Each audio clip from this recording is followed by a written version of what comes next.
자, 10번 문제부터 계속 풀어나가 보도록 하죠. 자, 그림은 탄소 원자의 세 가지 오비탈을 나타내고 있는 것이고 이에 대한 설명으로 옳은 것은 했습니다. 자, 각각 1s, 2s, 그 다음에 2px 오비탈이에요. 그런데 문제에서 이제 오비탈에 관련된 이런 문제가 나오면은요, 지금 오비탈이 어떤 원소의 오비탈인지를 좀 잘 기억을 해둬야 됩니다. 왜 그런 이야기를 하냐면은 지금 1s, 2s, 2px가 나와 있는데 예를 들어서 문제가 수소 원소로 나왔다면은, 수소로 나왔다면은 당연히 1s보다는 2s가 클 거예요. 그죠? 근데 이때 2px의 오비탈과는 서로 간에 에너지 준위가 같아야 되겠죠. 근데 자, 지금 문제는 무슨 원소? 탄소 원소. 그렇다면은 당연히 1s보다는 2s, 2s보다는 2px의 오비탈이 더 에너지 준위가 클 것이다 라는 걸 꼭 기억하셔야 됩니다.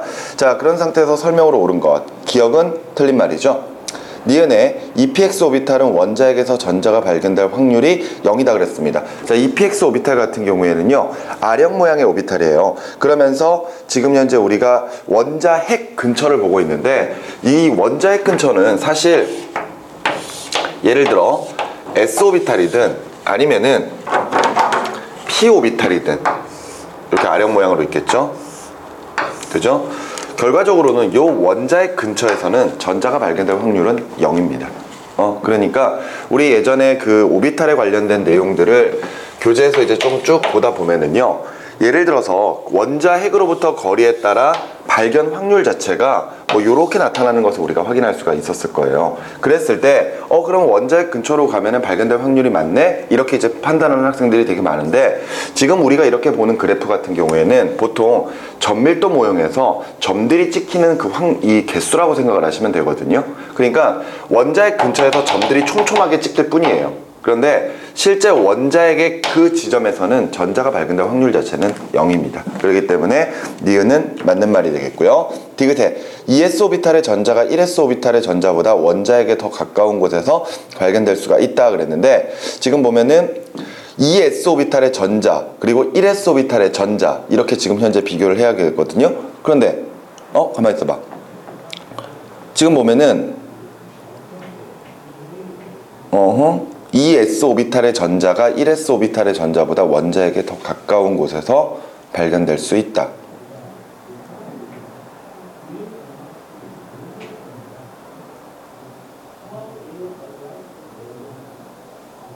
아, 수도 있다. 오케이. 그렇죠.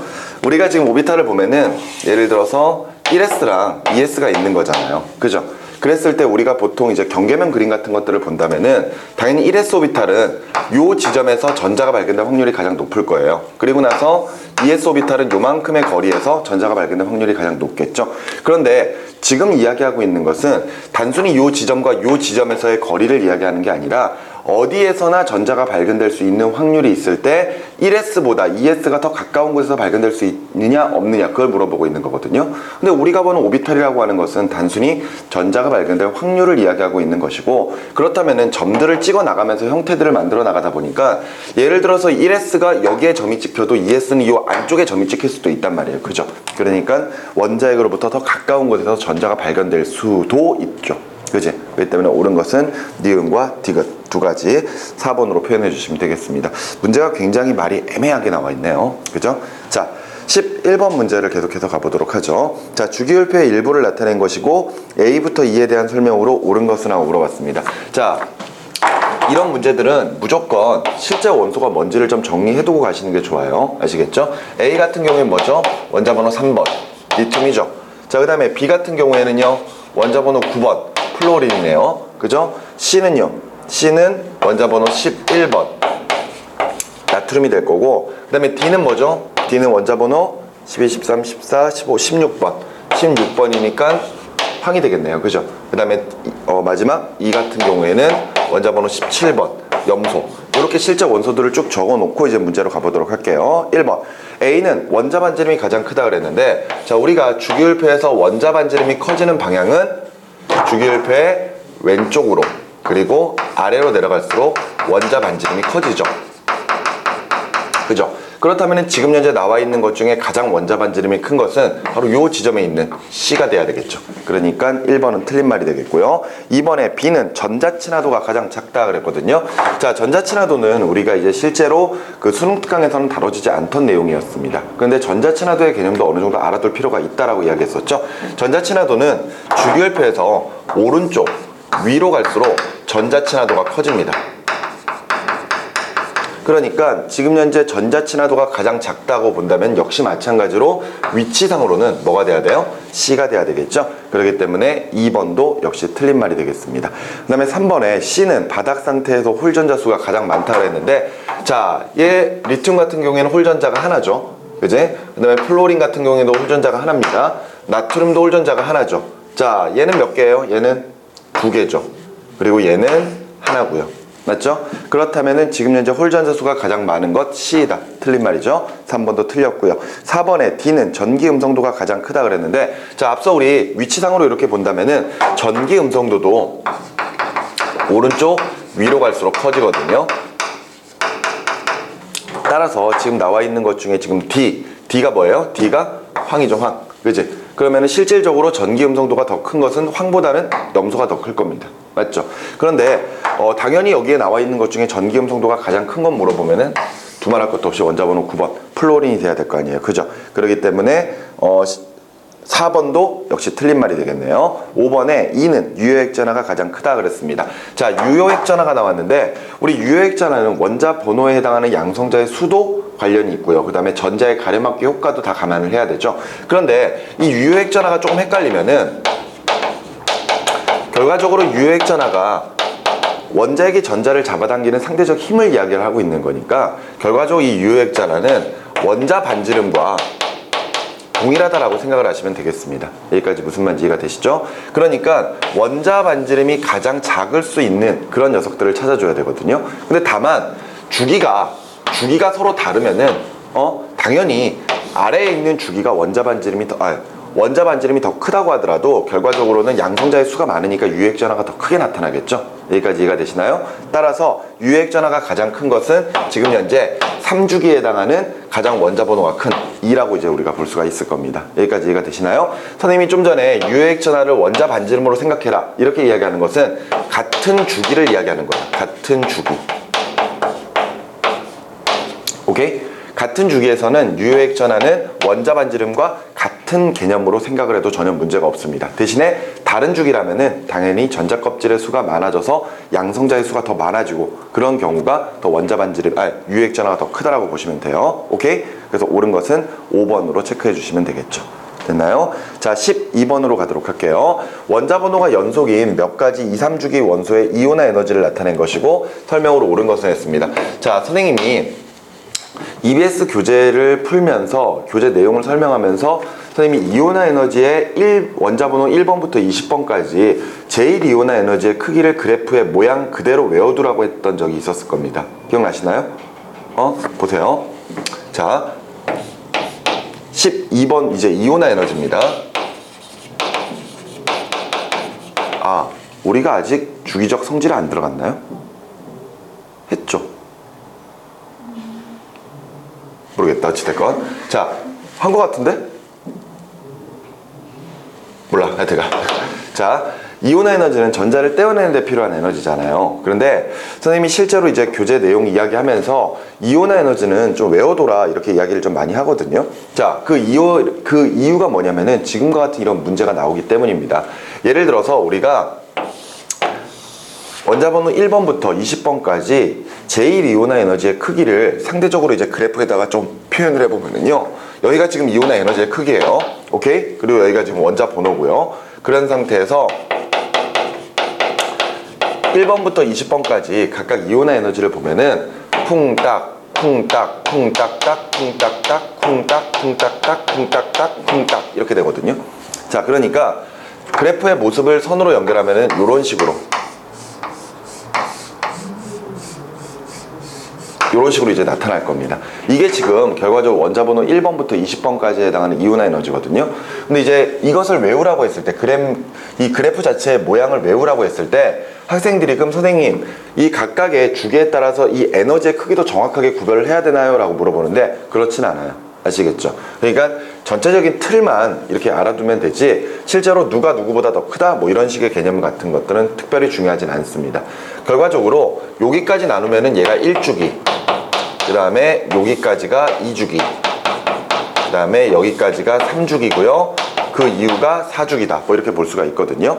그 상태에서 이 그래프의 모양만 알아두면은 지금 12번 같은 이런 문제는 쉽게 풀어나갈 수가 있습니다. 문제가 지금 현재 2, 3주기 원소의 이온화 에너지를 보여줬다 그랬거든요. 그랬을 때 그 원자 번호가 연속적입니다.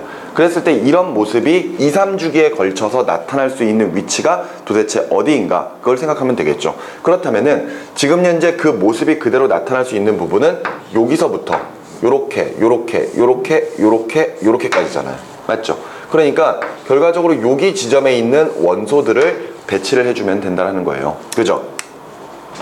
리튬, 베릴륨, 붕소, 탄소부터 시작을 하는 거죠. 그치? 탄소, 질소, 산소, 플로린, 네온, 나트륨, 마그네슘 이런 식으로 원소들이 쭉 배치가 되어 있는 겁니다. 따라서 지금 현재 A에 해당하는 원소는 원자 번호 8번 산소가 될 것이고요. 그 다음에 B에 해당하는 원소는 바로 다음이니까 원자 번호 9번 플로린. 그 다음에 C 같은 경우에는 원자 번호 11번 나트륨일 거고요.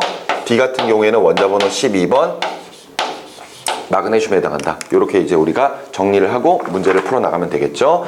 자, 기억. A, B2에서 모든 원소들은 옥텟 규칙을 만족한다 그랬는데 A, B2 보세요. A, B2가 뭐가 될까요? 자, 산소 하나에 플로린이 2개가 붙는 거거든요. 자, 그러면은 당연히 A, B2 같은 경우에는 산소 하나에 플로린 2개가 공유결합으로 이렇게 연결되어 있는 구조를 생각하시면 될 겁니다. 그렇다면은 이때 산소와 플로린 사이의 공유전자쌍을 각각 하나씩 2개를 만들면서 분자를 형성하게 될 거거든요.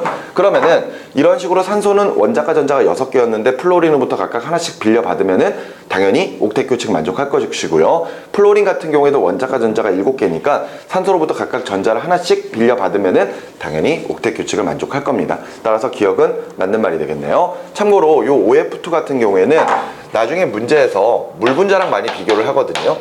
물 분자. 그랬을 때 둘은 결과적으로 형태는 둘 다 구분형입니다. 그렇기 때문에 이제 극성 분자에 해당을 하는데 여기서 이제 보통 물어보는 것 중에 하나가 이제 전기 음성도의 차이에 따라서 공유전자쌍이 어느 쪽으로 치우치느냐 그것들 생각보다 잘 물어보거든요. 이때 물 분자 같은 경우에는 산소와 수소 사이에 전기 음성도의 차이를 보면은 산소의 전기 음성도가 더 크기 때문에 전자가 산소 쪽으로 치우쳐요. 따라서 산소가 마이너스의 전하를 띠게 되죠. 마이너스의 전하. 그런데 수소 같은 경우에는 전자를 빼앗기기 때문에 플러스의 전하를 띠게 됩니다. 오케이? 그러니까 플러스 마이너스 이렇게 생각하면 돼요. 하지만 OF2 같은 경우에는 플로린의 전기 음성도가 도리어 더 크다 보니까 전자가 빼앗겨 버리죠, 산소가. 그렇기 때문에 플로린이 도리어 마이너스 전하량을 띠게 되고요. 산소가 전자를 빼앗겨서 플러스의 전하를 띠게 돼 버립니다. 오케이? 자, 그래서 어찌됐건 기억은 맞는 말이 되겠고요. 자, 그 다음에 B는 D보다 전자 친화도가 더 크다 그랬습니다. B랑 D랑 비교하는 거잖아요. 요거랑 요거, 그치? 그런데 전자 친화도 우리 아까 앞선 문제에서 전자 친화도는 왼쪽으로 갈수록 위로 갈수록 커진다 그랬거든요. 그러니까 상대적 위치로 본다면 당연히 플로린의 전기 음성도가 더, 전자 친화도가 더 커야 되겠죠. 그죠? 그렇기 때문에 니은도 맞고요. 디귿에 네온의 전자 배치를 갖는 이온 중 이온 반지름이 가장 큰 원소는 C이다 그랬거든요. 자, 지금 여기에 나와 있는 산소, 플로린, 나트륨, 마그네슘 같은 경우에는 모두 이온이 된다면은 산소, 이가음이온, 플로린, 일가음이온, 나트륨, 일가양이온, 마그네슘, 이가양이온이 되면서 모두 다 네온과 같은 전자 배치를 가져버리게 됩니다. 그렇다면은 이때 등전자 이온의 이온 반지름은 결과적으로 원자 번호에 해당하는 양성자의 수에 따라서 이온 반지름이 결정되겠죠.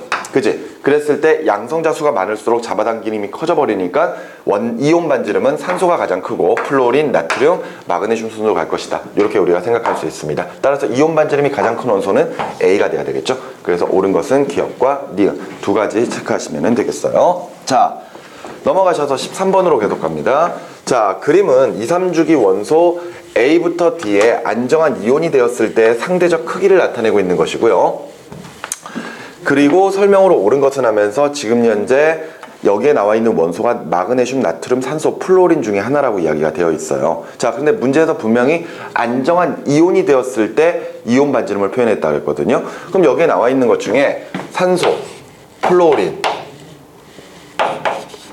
나트륨, 마그네슘이 각각 이온이 된다면은 앞서 우리 문제에서 나왔겠지만 이가 음이온, 일가 음이온, 일가 양이온, 이가 양이온이 되면서 각각 등전자 이온이 되게 되고, 따라서 이온 반지름은 원자 번호가 가장 작은 산소가 가장 크고 플로린, 나트륨, 마그네슘 순이 된다, 이렇게 우리가 생각할 수 있겠죠. 따라서 지금 현재 나와 있는 그래프에서 가장 이온 반지름이 큰 C가 뭐다? C가 산소다, 그죠? 두 번째로 나와 있는 D가 플로린이다, 그죠? 그리고 나서 세 번째 나트륨이 A고 마그네슘이 B다, 이렇게 정리할 수가 있겠네요, 그죠? 자, 그 상태에서 설명으로 옳은 것 같아요. 기억, 원자 반지름은 B가 C보다 크다. B랑 C랑 비교하는 거잖아, B랑 C랑, 그죠? 근데 얘 같은 경우에는 2죽이고요 얘는 3죽이니까 당연히 원자 반지름은 B가 더 커야 되겠죠. 그래서 기억은 맞는 말이 되겠고요. 니은, A와 C는 1대1로 결합하여 안정한 화합물을 만든다. A는 나트륨, 그 다음에 C는 산소, 그죠? 그럼 하나는 금속이고 하나는 비금속이잖아요, 그죠? 하나는 금속, 하나는 비금속. 그렇다면 당연히 얘네들은 이온 결합으로 결합을 해야 되거든요. 나트륨은 일가 양이온이고 산소는 이가 음이온이니까 둘의 전하량을 맞춰주기 위해서는 나트륨이 두 개가 있어야 되겠죠. 따라서 만들어지는 이온 결합 물질은 Na2O 가 돼야 됩니다. 따라서 결합할 때 그 B는요 2대 1이 돼야 되죠. 따라서 니은 틀린 말이 되겠고요. 디귿에 A와 D로 이루어진 화합물이 B와 C로 이루어진 화합물보다 녹는 점이 높다. 자, A와 D 얘네들이고요. 그 다음에 B와 C 얘네들입니다. 자, 하나는 지금 현재 NaF고요. NaF. 하나는 MgO예요. 그럼 둘 다 한 원소는 금속이고 하나는 비금속이란 말이죠. 그럼 얘네들 다 이온 결합 물질이잖아요. 그러면은 이온 결합 물질 같은 경우에 녹는 점은 결과적으로 이온 결합력과 관련이 있을 겁니다. 그런데 그 이온 결합력은 우리가 보통 물리에서 많이 쓰는 쿨롱의 법칙, 그러니까 정전기적 인력 F는 K R의 제곱분의 Q1 Q2로 가지고 계산을 할 거란 말이에요. 그런데 이때 이온 결합 물질의 녹는 점을 결정을 할 때 예를 들어서 두 전하량의 곱이 서로 같다면은 당연히 거리가 가까울수록 결합력이 커지니까 그만큼 녹는 점이 커지겠죠. 지금 우리가 보고 있는 이 정전기적 인력이 결과적으로 물질의 녹는 점과 관련이 있습니다. 그러면 반대로 두 거리가 비슷하다면은 전하량의 곱이 크면 클수록 그만큼 정전기적 인력이 커질 거예요. 그런데 둘은 분명히 이온 결합력의 그 이온들 사이의 거리가 다르거든요.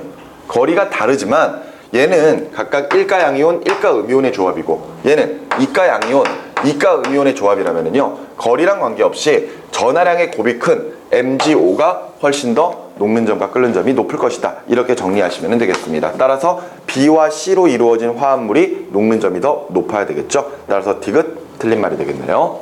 이해되셨나요? 좋습니다. 자, 14번으로 가도록 할게요. 원자 A와 B가 A2B를 생성하는 과정을 모형으로 나타낸 것이고 설명으로 옳은 것을 했습니다. 자, 이 문제는 그림 딱 봐도 A는 수소고 B는 산소겠구나 바로 나오겠죠. 그러면서 물 분자를 형성하는 과정, 이렇게 바로 문제를 정리하고 바로 풀어도 될 것 같습니다. 자, 먼저 기억에 A와 B의 결합은 극성 공유결합이다. 자, 극성 공유결합이 나왔어요. 극성 공유결합. 자, 우리가 공유결합을 할 때 극성 공유결합이냐 아니면은 무극성 공유결합이냐 이렇게 구별을 하고 있죠. 자, 그런데 이때 극성 공유결합과 무극성 공유결합을 구별 지을 때는 전기 음성도의 차가 있으면, 그지? 극성 공유결합. 무극성 공유결합은 전기 음성도의 차이가 없으면 결과적으로 무극성 공유결합, 이렇게 표현하고 있거든요. 지금 앞서 우리가 봤었던 A가 뭐라고요? 수소, 그죠? B가 산소입니다. 이거는 거기에 나와 있는 전자의 수로 가지고 우리가 판단해도 쉽게 확인할 수 있거든요. 자, 이 사이에서 각각 공유결합이 하나가 이렇게 형성이 된다고 칩시다. 그런데 이때 전기음성도는 산소가 얼마? 3.5 정도 되죠, 그지? 그 다음에 수소가 2.1 정도가 되거든요. 그러니까 당연히 전자가 산소 쪽으로 치우치게 될 겁니다. 이런 식으로 공유결합을 하는 것은 우리는 극성 공유결합이라고 표현하죠. 그 때문에 기억은 맞는 말이 되겠고요. 니은의 A2B는 염산과 반응할 때 루이스의 산으로 작용한다 그랬습니다. 아, 저 뒤쪽에 나오는 산과 염기의 반응에서 산염기의 정의 중에 루이스의 산과 루이스의 염기, 이걸 물어보고 있는 거거든요. 자, 일단 이렇죠. 자, 염산 HCl과 H2O가 반응을 합니다. 그러면은 이 안에서는 Cl- 염화 이온이 생기고요. 그 다음에 H3O+ 하이드로늄 이온이 생기거든요. 오케이? 그런데 지금 우리가 산과 염기의 정의를 내릴 때는요, 세 가지의 정의를 쓰고 있어요. 아레니우스의 정의라고 하는 정의가 있고, 그 다음에 브랜세드 로울리의 산과 염기의 정의가 있고, 루이스의 산과 염기의 정의가 있거든요. 그런데 이때 뭐 아레니우스나 브랜세드 로울리는 우리가 나중에 좀 하도록 하고, 지금 우리가 문제에서 풀어야 되는 루이스의 산을 보면은요, 루이스가 주장한 산과 루이스가 주장한 염기, 이렇게 두 가지가 있을 때 루이스의 산은 전자쌍을 받는 물질, 그래서 전자쌍 받게라고 표현합니다. 그렇게 반대로 염기는 전자쌍을 주는 물질이거든요. 그래서 전자쌍을 주게, 전자쌍 주게, 이렇게 이제 표현을 합니다.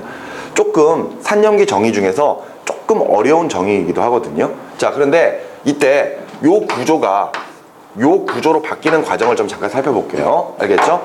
결과적으로 염산 HCl이 물에게 수소 이온을 주는 거거든요.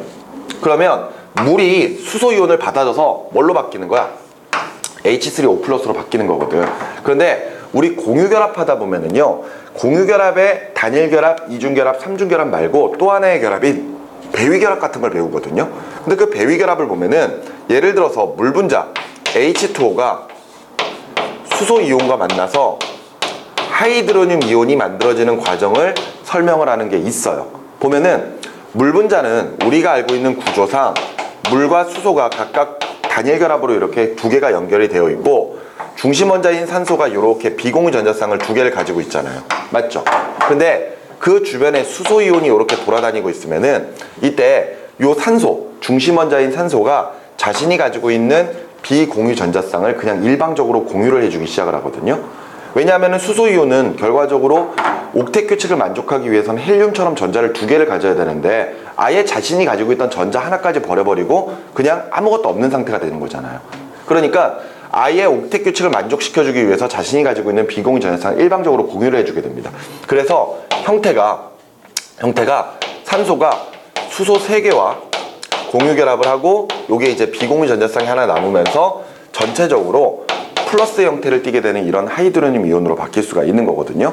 그러면은 지금 보면은 루이스의 산과 염기의 정의에서 산은 전자쌍을 받는 녀석입니다.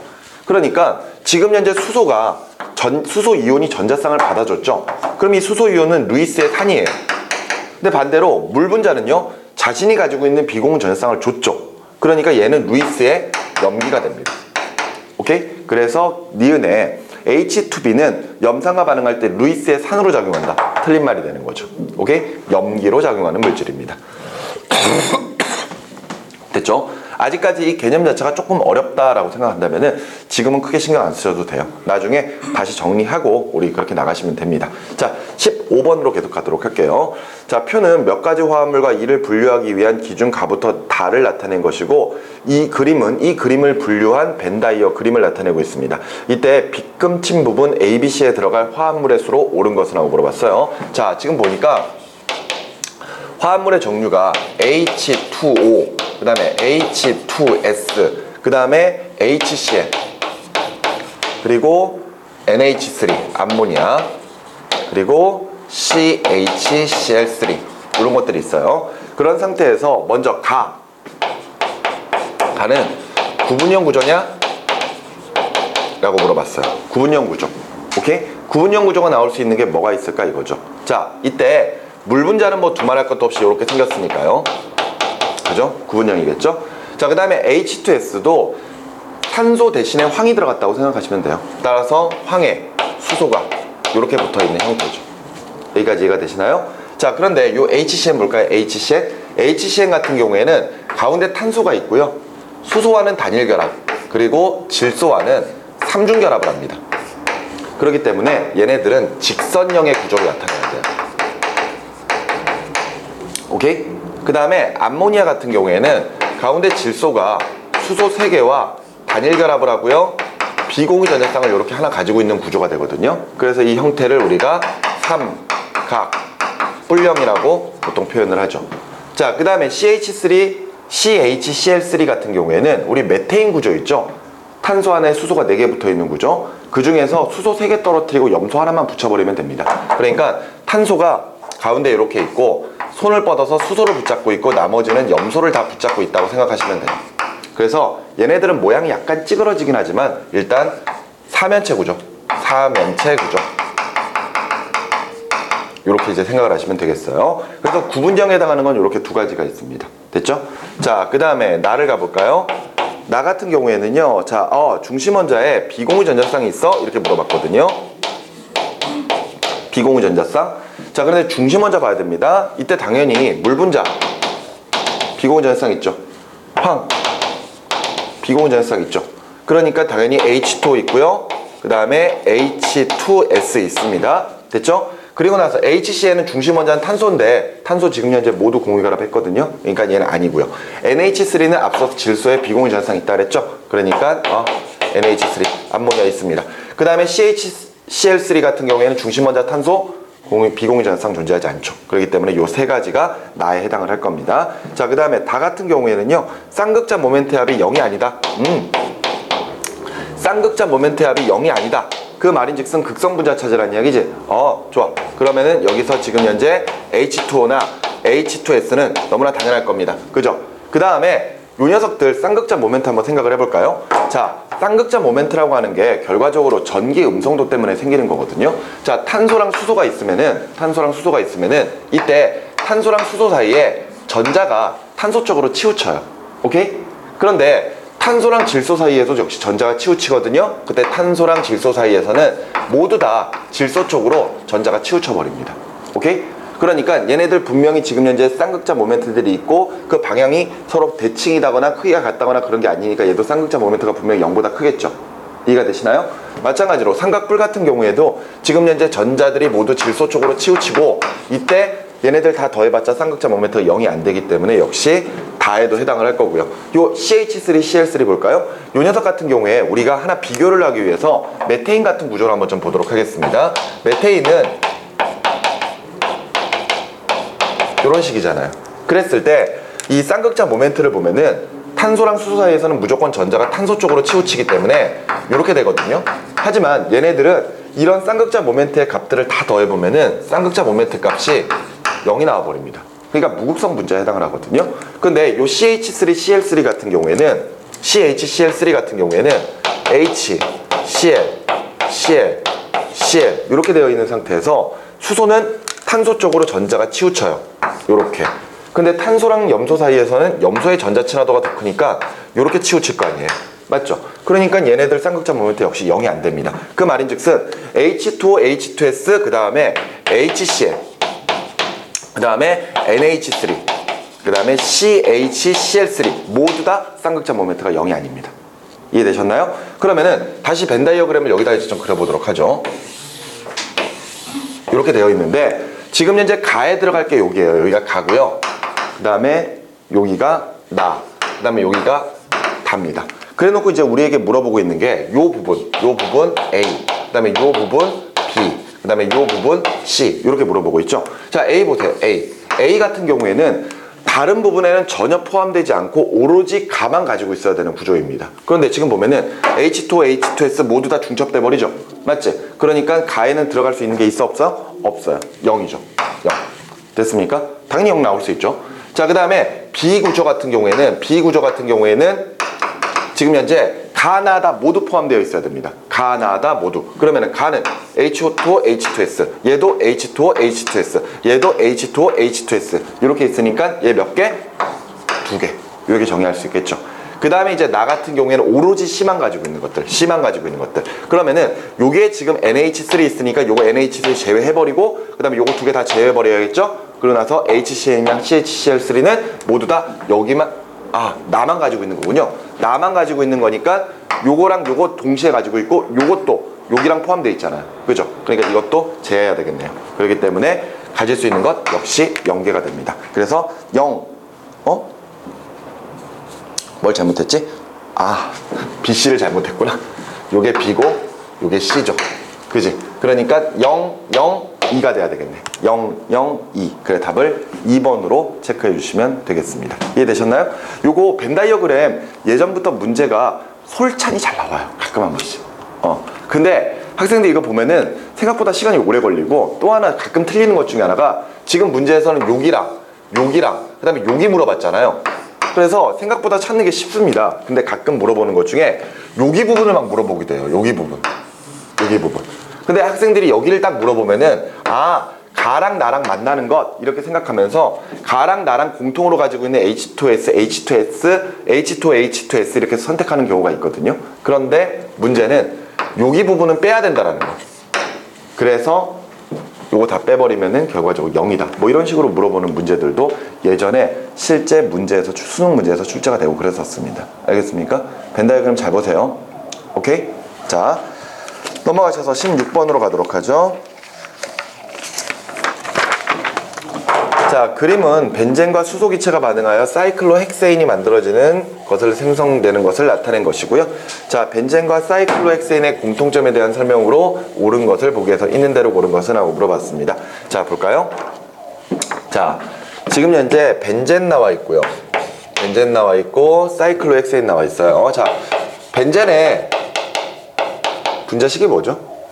벤젠 C6H6죠. 맞지? 그러면서 지금 구조를 보면은요, 탄소가 6개가 중앙에 배치가 딱 되어 있고, 그죠? 이때 탄소 사이에서는 이중결합, 단일결합, 이중결합, 단일결합, 이중결합, 단일결합이 구성이 되어 있습니다. 그러면서 이렇게 이제 수소가 붙어 있죠.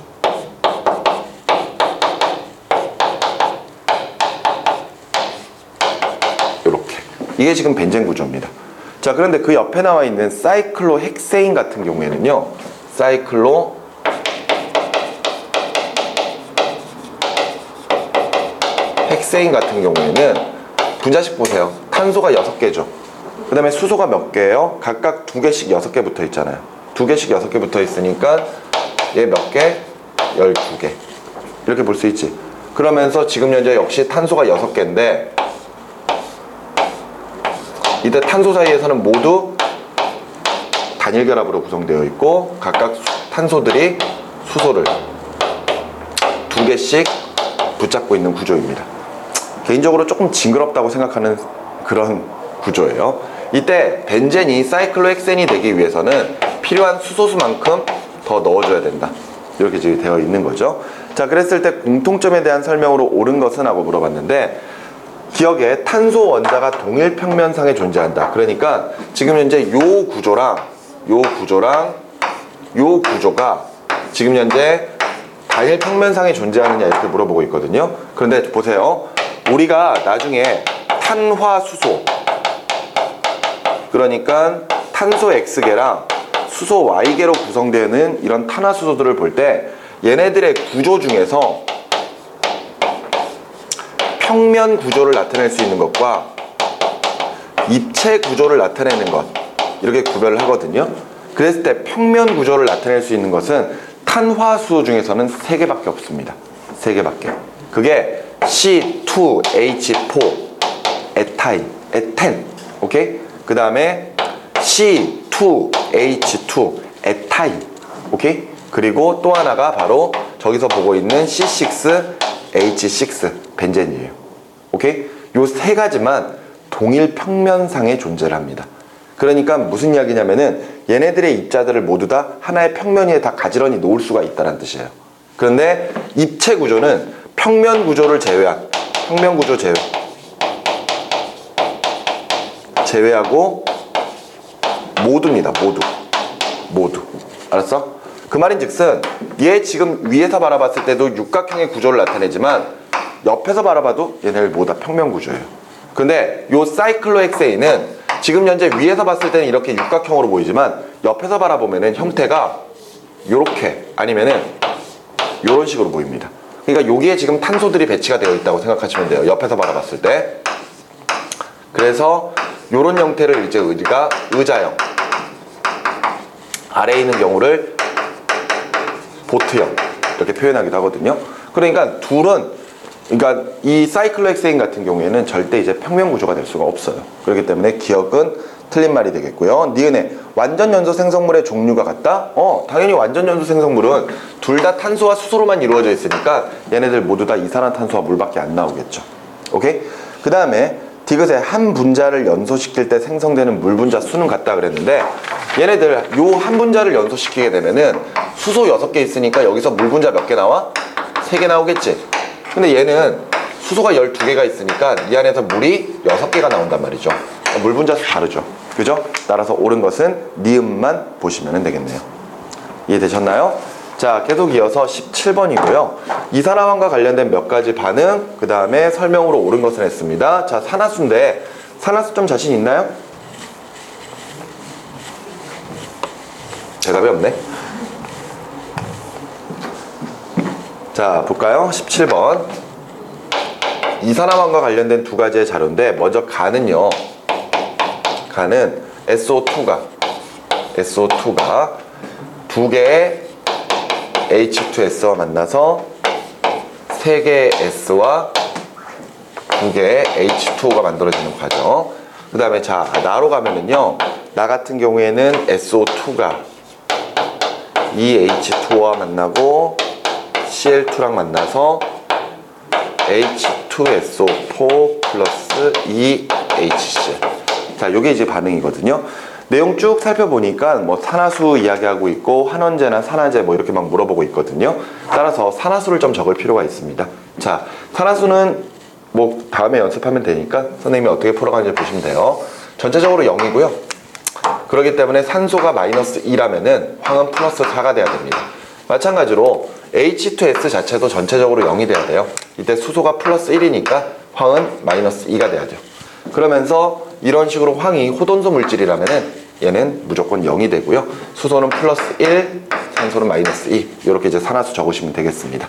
밑에도 마찬가지예요. 자, 얘가 플러스 4, 얘가 마이너스 2. 그 다음에 얘가 플러스 1, 마이너스 2. 그 다음에 얘는 호돈소 물질이니까 0이어야 돼요. 그리고 여기 플러스 1이고요. 여기가 마이너스 2짜리고 여기가 플러스 6 나오겠네요. 아니죠. 전체적으로 마이너스 2가 돼야 되니까 플러스 6 맞네. 플러스 6 맞고요. 그 다음에 플러스 1, 마이너스 1 이렇게 되거든요. 자, 일단 산화수를 이렇게 일단 좀 적어놓고 여기서 이제 산화환원을 좀 보도록 하겠습니다. 자, 이때 우리가 산화환원을 구별지을 때는 산화수가 증가하는 것은 산화, 산화수가 감소하는 것은 환원 이렇게 표현하거든요. 가해 반응에서 산화수가 증가하는 것을 찾아보면은 얘가 이렇게 바뀌면은 0에서 2로 바뀌니까 마이너스 2에서 0으로 바뀌니까 산화수가 증가하고 있네요. 그래서 얘가 산화.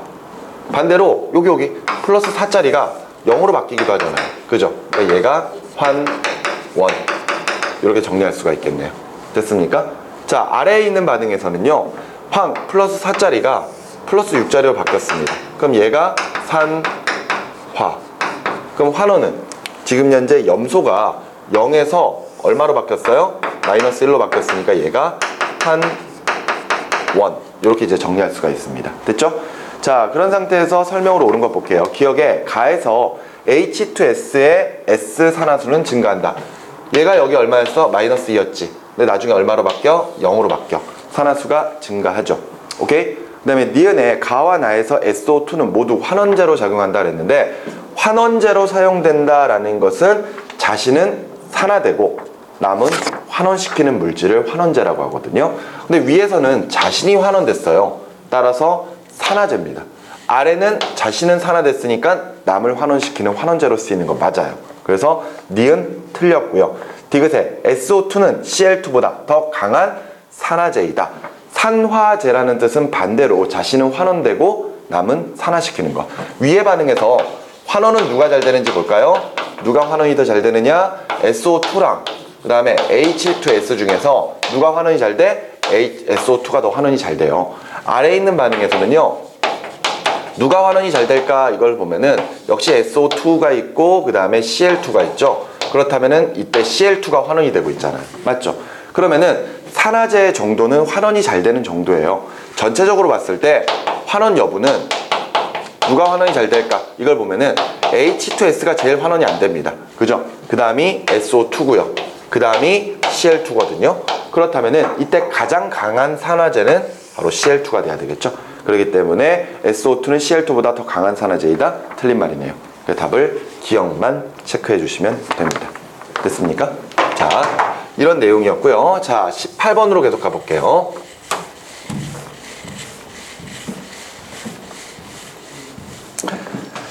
자, 그림은 금속 이온 B1가양이온과 C2가미온이 들어있는 수용액에 금속 A를 넣었을 때 시간에 따른 수용액의 이온수와 금속판의 질량 나타낸 것이고 설명으로 옳은 것을 했습니다. 자, 그림 보세요. 자, 지금 현재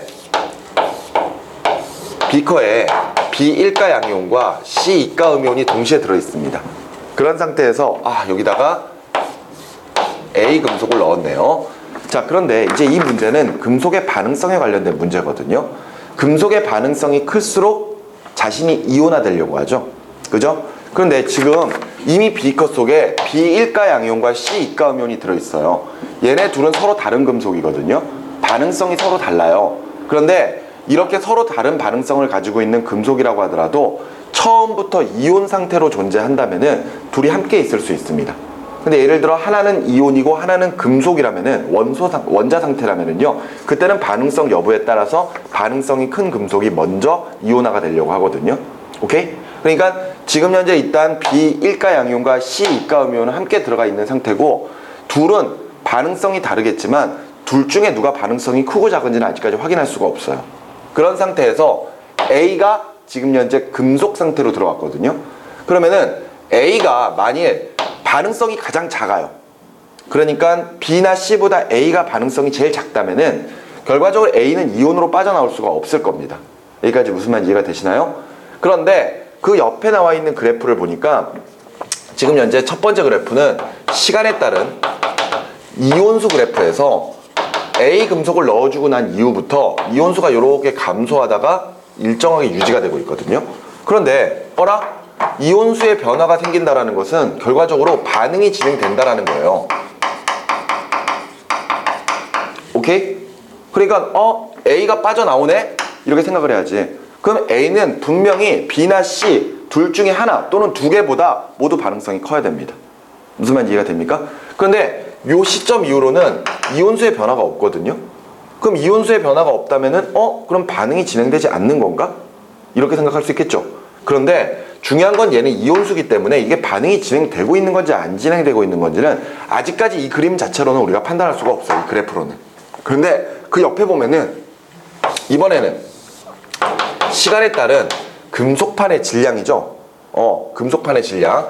금속판의 질량을 표현해주고 있는데 질량이 요렇게 됐다가 다시 요렇게 바뀌고 있거든요. 맞죠? 그럼 잘 봐. 이때 질량의 변화가 생기고 있다는 것은 역시 반응이 진행된다는 뜻입니다. 그런데 이때 요 시점 이후로 또다시 질량이 증가하거든요. 그럼 얘도 계속해서 반응을 하고 있는 거야. 오케이? 그 말인즉슨 요 시점 이후로도 결과적으로 계속 뭘 하고 있구나, 반응이 진행되고 있구나, 요걸 우리가 판단할 수가 있는 거죠. 자, 여기서 이제 오해하지 마셔야 될 것은요, A가 빠져나올 때 예를 들어 B나 C보다 둘 다 반응성이 크다고 쳐봅시다. 그럼 A가 빠져나올 때 B랑 C가 동시에 금속판으로 석출이 되는 건 아니에요. 그러니까 두 이온 중에서 먼저 반응성이 더 작은 이온부터 먼저 반응을 하게 되거든요. 오케이? 그러니까 A가 B랑 반응할 수도 있고 아니면은 C랑도 반응할 수가 있는 거예요. 여기까지 이해되시죠? 자, 그런 상태에서 반응성은 분명히 A가 여기서 한번 반응했고 또 여기서 한번 더 반응을 했으니까 결과적으로 B나 또는 C보다는 모두 반응성이 크다라는 걸 일단 알아요. 알겠어? 그런 상태에서 우리는 요것을 해석을 해야 됩니다. 요거. 알겠어? 자, 반응이 진행될 때 결과적으로 이온수가 전체적으로 감소하는 형태가 나타나거든요. 그러면은 A는 이온으로 바뀔 때 몇 가 양이온인지를 우리가 확인할 수가 없어요. 오케이? 그럼 예를 들어서 A가 1가 양이온이라면 일가 양이온이라면 하고 가정을 해놓고 이런 그래프를 한번 해석을 해보도록 합시다. 그러면은 A가 만일 일가 양이온으로 빠져나오는데 전체적으로 이온수가 줄어들 수 있느냐 이거죠. 근데 A가 만일 일가 양이온의 형태로 빠져나와서 B랑 반응하게 되면은요, A 하나 나올 때마다 B가 하나씩 들어가 버리겠죠. 그럼 이온수가 줄어들어 안 줄어들어? 안 줄어들 거란 말이야. 여기가 무슨 말인지 이해가 되니? 근데 만일 C랑 반응을 하게 된다면은 A가 하나 나올 때는 C가 들어가지 못해요. A가 몇 개씩 나와야 돼? 2개씩 나와야 되지. 2개씩 나오면은 그때 C가 하나가 들어간단 말이야. 그럼 도리어 이온수가 전체적으로 증가해야 되지 않겠어? 아, 이 조건은 불가능하구나. 이렇게 생각할 수가 있겠죠. 예를 들어 A가 3가 양이온이라고 한번 쳐봅시다. A가 3가 양이온. 그러면은 얘가 빠져나올 때마다 3가 양이온이 하나씩 빠져나온다면은 B랑 C가 무엇이랑 반응을 해도 다 이온수가 줄어들어야 돼요. 다만 요 시점 이후로 그래프의 기울기가 좀 달라지지만 분명건 이온수가 계속 감소해야 되거든요. 근데 이온수의 변화가 없는 형태가 나타난다는 것은 최소한 얘도 아니다라는 뜻이에요. 따라서 A는 이가 양이온이라는 결론 하에, 그지? 지금 현재 처음에 이온수가 줄어들려면은 처음에 누구랑 반응을 했다? 첫 번째 반응은 누구랑 반응했다? 누구랑 반응했다? 이온수가 줄어들려면 누구랑 반응해야 돼요? B랑 반응해야죠. 맞죠? B랑 반응을 해줘야 되는 거야. 무슨 말인지 알겠니? 그래야지 A가 하나가 나올 때마다 B가 2개씩 들어가 주는 거잖아요. 맞죠? 그러니까 1대 2로 반응을 하니까 당연히 이온수가 감소할 수 있을 겁니다. 그래 놓고 B가 전부 다 반응을 하고 나면은 그 다음에는 바로 또 누구랑 반응하는 거예요? A가 누구랑 반응해? C랑 반응하는 거야. 근데 얘네들은 1대 1로 반응을 하니까 이온수의 변화가 없는 거지. 이해가 되셨습니까? 그러면 제일 먼저 A가 반응하는 게 B죠. 그 다음에 C죠. 그러면은 B랑 C의 반응성을 비교할 때 A가 지금 현재 가장 반응성이 커요. 그리고 나서 먼저 반응한 B가 반응성이 제일 작습니다. 그러면 그 다음이 C가 돼야 되겠죠. 중간에가. 무슨 말인지 알겠어? 오케이? 자, 그러면은 설명으로 옳은 것 가보죠. 기억. C에 A를 부착시키면 C의 부식을 방지할 수 있다. C가 이렇게 있어요. 근데 예를 들어서 B를 이렇게 연결합니다. B를 연결을 해요. 그래 놓고 A군요. A를 부착시키면 C의 부식을 막을 수 있느냐? 이렇게 물어봤는데 요 반응 음극화보거든요. 음극화보. 내가 C를 보호하고 싶어. C를 보호하고 싶으면은 C의 표면이나 또는 도선으로 그 C보다 반응성이 큰 금속을 연결을 해 놓으면은 얘부터 먼저 산화가 돼 버리죠. 그러면서 얘가 가지고 있는 전자를 C에게 전달을 해주거든요. 그러면 C는 그 전자로 인해서 산화가 진행되지 않을 수 있습니다. 따라서 C를 보호할 수가 있죠. 그래서 C보다 반응성이 큰 A 부착시키면은 C 보호할 수 있어요. 그래서 기억 맞는 말이 되겠고요. 니은에 B 1가 양이온이 포함되어 있는 수용액에 C를 넣으면은 B가 석출된다. B가 양이온으로 들어가 있는 상태에서 C가 들어와 버리면은요, C는 B보다 반응성이 좋으니까 C가 이온이 되고 B가 석출이 돼야 되겠죠. 그래서 니은 맞는 말이 되겠네요. 디귿에 B랑 C의 원자량 크기를 비교할 수가 있다 돼 있거든요. 보세요. B랑 C 얘네들의 원자량이야. 근데 봐봐. 처음에 요 반응이 진행될 때는 A 하나랑 2개의 B가 반응을 하고 있는 거죠. 맞죠? 그런데 질량이 줄어드네. A가 하나 나올 때 B가 2개씩 붙거든. 2개씩. 그러면 A 하나에 B가 2개가 붙었는데 질량이 줄어들고 있다는 이야기는 빠져나오는 A가 붙는 B보다 더 무겁다는 이야기죠. 따라서 원자량 A가 B보다 더 크다. 이렇게 정리할 수 있을 겁니다. 자, 그런데 그 다음 반응, 여기 부분에서는요, 누구랑 누가 반응을 해? A 이가 양이온과 C 이가 양이온이 1대1로 반응하거든요. 근데 A 하나 빠져나오고 C가 하나씩 붙는데 전체적으로 질량이 어떻게 되고 있어요? 증가하고 있죠. 그럼 원자량은 A보다 C가 크다라는 거잖아요. 따라서 전체적인 원자량은 B가 제일 작고 C가 제일 큰 거니까 비교할 수 있죠. 그래서 답을 5번으로 체크하시면 되겠습니다. 이해되셨습니까? 좋습니다. 자, 그 다음에 19번으로 계속 가보죠.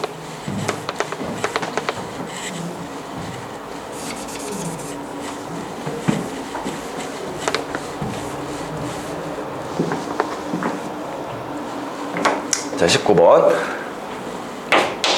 그린 가와 나는 25도에서 두 가지 산 HA, HB 수용액 10ml와 염기 COH 수용액 20ml의 모형을 나타내고 있는 것이고 설명으로 옳은 것을 했습니다. 자, 지금 가를 보면은요.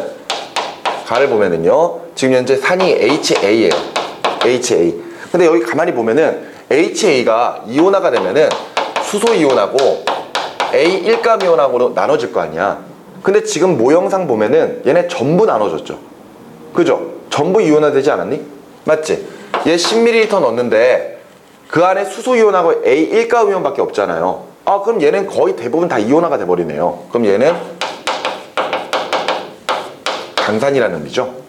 자, 근데 반대로 나 같은 경우에는 HB야. 그럼 얘가 이온화가 되면은 수소 이온하고 B1가 이온이 나와야 되거든요. 근데 그 안에 보면은 아직까지 HB의 형태로 존재하는 이온들이 굉장히 많죠. HB로 존재하는 게 있잖아. 이온화가 잘 안 됐다는 이야기지. 따라서 얘는 뭐다? 약산이다. 이렇게 정리할 수 있는 거죠. 자, 그런 다음에 다 같은 경우에는 COH거든요. 근데 얘 20ml 넣었다. 그런데 이때 얘도 이온화가 되면은 C1가 양이온하고 수산화 이온, 1가 음이온이 나와야 돼요. 근데 얘네들도 거의 대부분 다 이온화 됐으니까 아, 얘는 강염기구나. 이렇게 판단할 수 있어. 됐어? 그런 다음에 자, HA 10ml 넣었을 때 이 안에 수소이온 몇 개 생기는지 보세요. 수소이온 몇 개 생깁니까? 하나, 둘, 셋, 넷, 5개 생겼죠? 맞죠? 얘 5개, 얘 5개잖아. 맞지? 그 다음에 그러니까 처음에 그러니까 HA를 몇 개 넣어준 거야? HA를 5개 넣어준 거겠죠? 맞죠? 10ml 속에 얘가 5개가 들어가 있는 거야. 자, HB 볼까? 요거 몇 개 나와 있어? H 2개 나와 있고요. 그죠? 요거 2개 나와 있죠. 그리고 나서 아직까지 요 형태로 3개가 남아 있으니까 10ml 속에 지금 현재 처음에 HB가 몇 개가 있었다? 5개가 있었다. 이렇게 정리할 수 있죠. 자, 그런데 COH 보세요. 20ml거든요. 다 이온화가 됐는데 얘 5개, 얘 5개예요. 그죠? 그럼 얘 역시 마찬가지로 20ml 속에 5개가 있었다. 이렇게 정리할 수 있잖아. 그 말인즉슨 지금 현재 각각 산의 세기나 또는 염기의 세기는 이온화되는 정도로 가지고 이야기하거든요. 오케이? 산 또는 염기의 세기는 이온화되는 정도예요. 오케이?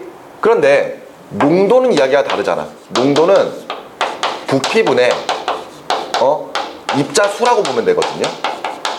부피분의 입자수. 그러면은 A 같은 경우에는 10ml 속에 5개가 들어있었고 나 같은 경우에 10ml 속에 5개가 들어있었으니까 둘의 농도는 똑같은 거예요. 그죠?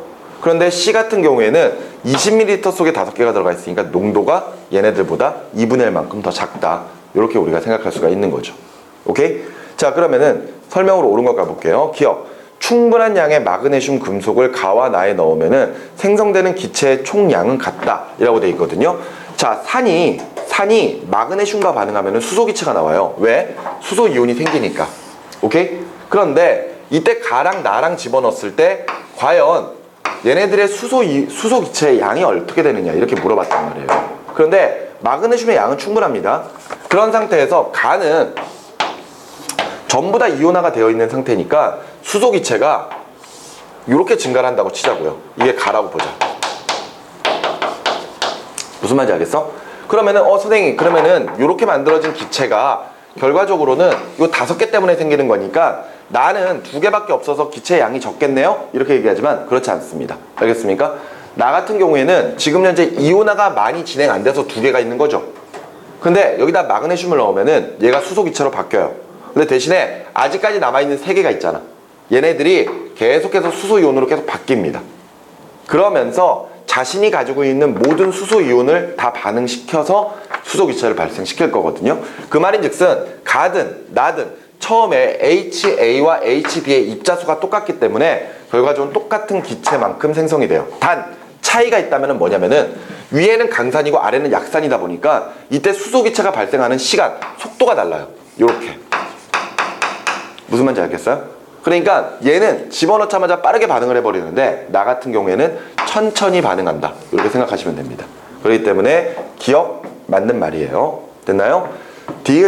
니은의 COH는 아레니우스의 염기이다 그랬거든요. 자, 이때 아레니우스의 정의는요, 산이 수소 이온을 내놓을 수 있는 물질, 그 다음에 염기는 수산화 이온을 내놓을 수 있는 물질, 이거거든요.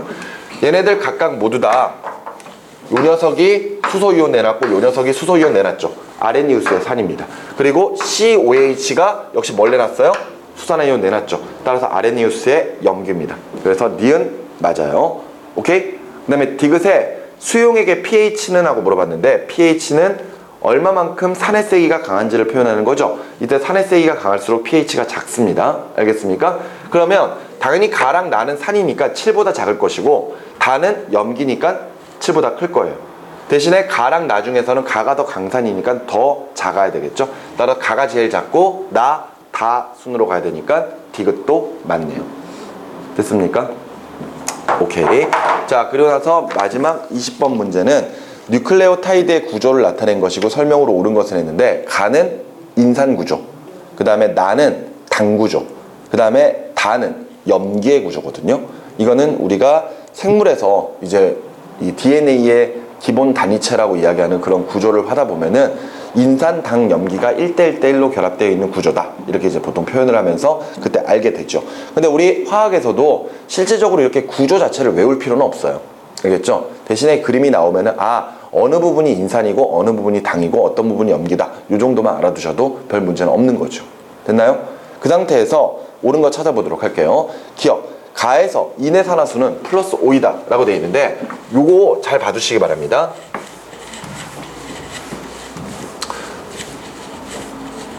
우리가 나중에 산화수 할 때 선생님이 조금 더 자세하게 이야기를 해줄 텐데, 지금 가의 구조를 살펴보시면은요, 가의 구조는 중심에 이렇게 인이 있어요. 그런데 인이 손을 뻗는데 요렇게는 하나씩 뻗었고 여기는 두 개를 뻗었거든요. 그러면서 각각 붙잡고 있는 게 O, H, O, H, 그 다음에 O, 그 다음에 여기에 O, 이렇게 돼 있단 말이에요. 근데 이제 인의 산화수를 물어봤는데, 산화수의 정의는 실질적으로 전자를 빼앗기거나 얻는 정도를 이제 이야기하는 거거든요. 그러면 여기에 이제 공유결합이 형성됐을 때 인은 지금 현재 자신이 5개의 손을 뻗은 상태거든요. 이 손 5개 뻗은 건 조금 이따가 이야기하도록 하고, 일단 하나씩 뻗은 손들은 다 산소랑 붙잡고 있습니다. 그 상태라면은 전기 음성도에 따라서 산소의 전기 음성도가 인보다 크기 때문에 전자를 빼앗아 와요. 오케이? 근데 여기에도 산소가 있잖아요. 근데 얘는 손을 2개를 붙잡고 있거든요. 따라서 전자를 2개를 빼앗겨 버립니다. 그러면 인은 총 전자를 5개를 빼앗긴 거죠. 그렇기 때문에 인의 산화수는 플러스 5라고 이야기를 할 수가 있어요. 이때 지금 현재 우리가 보고 있는 인은 원래 원자과 전자가 5개이기 때문에 공유결합을 3번만 하면 옥텟 규칙을 만족하거든요. 그런데 얘는 지금 현재 단일 결합을 3번 할 뿐만이 아니라 이중 결합도 하나를 더하고 있거든요. 그지? 그 말인즉슨 자신이 가지고 있는 원자과 전자 5개를 모두 다 쓰고 있다는 겁니다. 근데 이런 구조를 우리가 확장된 옥텟이라고 표현해요.